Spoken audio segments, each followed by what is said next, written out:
So now we'll pull off our cover. Now these can be on pretty tight. They're just held on by grommets though, so go ahead and just pull. There's no fasteners holding it down, just the grommets.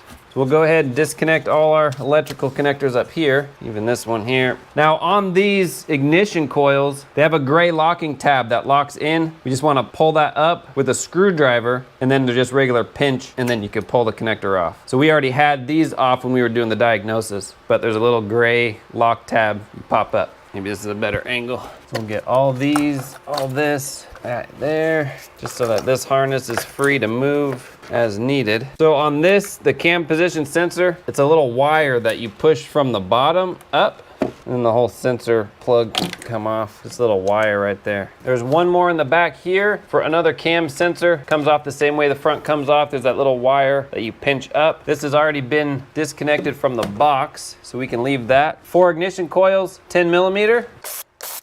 Before removing these, we'll go ahead, blow it out or vacuum it out. We'll just pop these up. We'll pull this off, pop them up. There we go.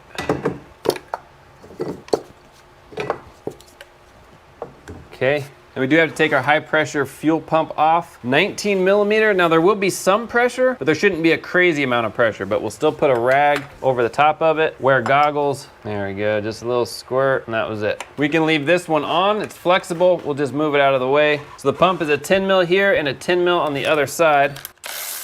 We'll just walk it off.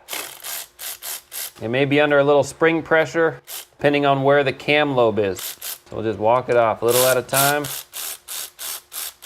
And this should just kind of wiggle up and out. Now you may have to move this just a smidge more. There we go. That's it. Out of the way. Wrap it with a rag. Little fuel still might come out. Pop the dipstick out. And from this point, I believe it's just 10 millimeter bolts all the way around.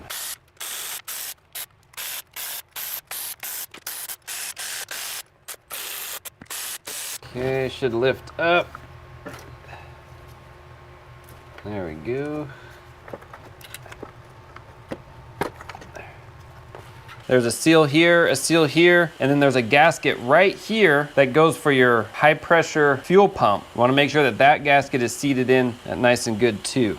So that's that. You wanna wipe everything off really good. So right here on the corners, right where the timing cover and the head meet, there's a little crease. You wanna go ahead and put a little RTV right there, just a dab. Then we wanna clean off right where the RTV is gonna meet on our rubber here. We just wanna get a little brake clean and clean that off so it sticks. Just a dab right there. If you forget, you'll get a leak, or you may get a leak, I should say, out of that spot. Let's wiggle it in. There we go. Make sure our electrical connectors are out from underneath it. Throw all those in. These are right around 89 inch-pounds. Put our high pressure pump on. Let me move you so you can see things a little better. All right, so just how we took this off, we'll go ahead and walk it on just the same. Put our bolts in. A little on one side, a little on the other. Before we get it all the way down, let's put this on. There we go.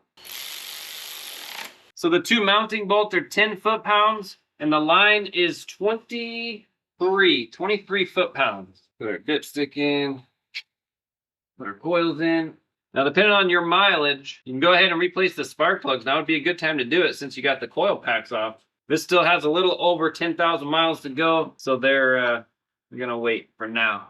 I believe these are about the same, 89 inch-pounds. Put this little guy on. Let's leave it off because we want to monitor any leaks just in case.